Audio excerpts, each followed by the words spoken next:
قومی آواز کے ناظرین خوش آمدید۔ آذربائیجان جنگ میں ترکی کا کردار دن بدن مشکوک ہوتا نظر آ رہا ہے۔ میں اپنی متعدد ویڈیوز میں یہ بات کر چکا ہوں کہ غیر مسلم طاقتوں کا رخ صرف اور صرف ترکی کی طرف ہی ہے۔ کون کس آگ سے کھیل رہا ہے؟ کیوں اچانک پاک فوج نے موٹر وے پر جنگی طیاروں کی پریکٹس شروع کروا دی ہے؟ کیا عرب ممالک غیر ملکی طاقتوں کے ساتھ مل کر اپنی بادشاہت کو بچانے کے لیے سلطنت عثمانیہ کو دوبارہ دفن کرنے کی تیاریاں کر چکے ہیں؟ کیا ترکی کے ساتھ ایران بھی اس جنگ کی لپیٹ میں آ جائے گا؟ پاکستان اس خطرناک جنگ میں ایک ایسے چوراہے پر کھڑا ہو چکا ہے جہاں پاکستان کے لیے فیصلہ کرنا انتہائی مشکل ہے کہ وہ کس ملک کا ساتھ دے۔ لیکن ہو نہ ہو، آج کی ویڈیو میں ہم آپ کو ایسی تفصیلات دینے جا رہے ہیں جو اس جنگ کا مکمل احوال، کون کس کا ساتھ دے گا، پاکستان کس ملک کو فوجی سپورٹ دے گا، کیا ترکی تباہی کے دہانے پر آن پہنچا ہے۔ دوستو، ویڈیو میں آگے بڑھنے سے قبل اگر آپ نے قومی آواز کو ابھی تک سبسکرائب نہیں کیا تو اسے سبسکرائب اور بیل آئیکن پر کلک ضرور کریں، کیونکہ یہ میری اور آپ کی نہیں بلکہ پوری قوم کی آواز ہے۔ پاکستانی فوج آذربائیجان میں داخل ہو چکی۔ آذری شہریوں نے کھڑکیوں میں پاکستان اور ترکی کے جھنڈے لہرا دیے۔ ترک صدر نے خلافت عثمانیہ کی بحالی کا اعلان کر دیا۔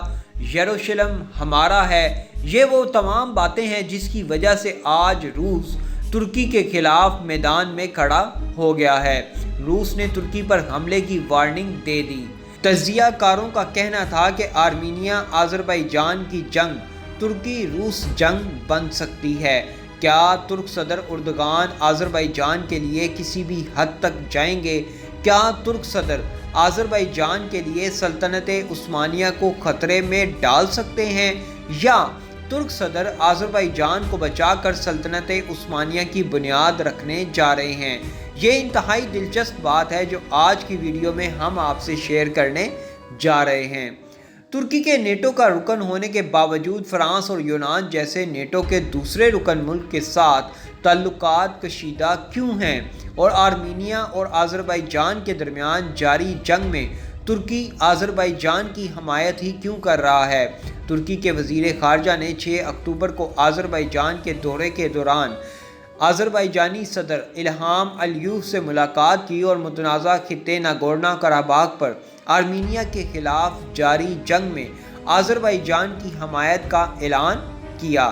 انہوں نے کہا کہ آذربائیجان نے اعلان کیا ہے کہ وہ آرمینیا کی اشتعال انگیزی کا جواب تو نہیں دے گا، اور وہ بین الاقوامی سطح پر تسلیم شدہ سرحدوں کے اندر بین الاقوامی قانون کی پاسداری کرتے ہوئے اپنے دفاع کے لیے اپنے اختیار کو استعمال کریں گے۔ اور ترکی نے کہا، ہم اس موقع پر آذربائیجان کی حمایت کریں گے۔ دوستو، اس وقت ترکی کے لیے انتہائی مشکل کی گھڑی ہے، اور دفاعی تجزیہ کاروں کے مطابق ترکی کے لیے سال 2020 کے چند ماہ اور پھر اگلے 2 سال 2021 اور 2022 ترکی کے لیے انتہائی خطرناک ثابت ہونے جا رہے ہیں، کیونکہ سال 2023 سے قبل عالمی طاقتوں نے بالخصوص مشرق وسطیٰ میں شامل تمام عرب ممالک، اور میری بات یاد رکھیں، عرب ممالک کے ساتھ جڑے اسرائیل اور امریکہ کے مفادات، یہ سب کسی نہ کسی طرح ترکی کو 2023 سے قبل ہی قابو کرنا چاہتے ہیں، کیونکہ اصل لڑائی 2023 کے بعد شروع ہونی ہے، جب ترکی یورپی ممالک کے ساتھ کیے گئے معاہدے سے بالکل آزاد ہو جائے گا، اور پھر ترکی اپنی من مرضی سے یورپی ممالک سے اپنا سمندری راستہ استعمال کرنے کا ٹیکس وصول کرنا شروع کر دے گا۔ مطلب ترکی دن دگنی اور رات چگنی ترقی شروع کر دے گا۔ اور تو اور عرب ممالک کو ڈر ہے کہ ترکی کہیں دوبارہ سلطنت عثمانیہ کی طرف نہ لوٹنا شروع کر دے، جس میں عرب ممالک آج سے 100 سال قبل ترکوں کے زیر سایہ تھے۔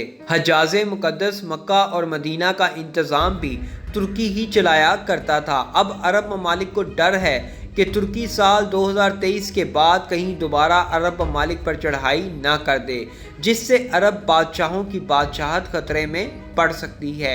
اس لیے اب ان عرب بادشاہوں نے اپنی بادشاہت کو بچانے کے لیے گریٹر اسرائیل کا نعرہ بلند کر دیا ہے، تاکہ کوئی اور ان عرب ممالک کو بچائے یا نہ بچائے،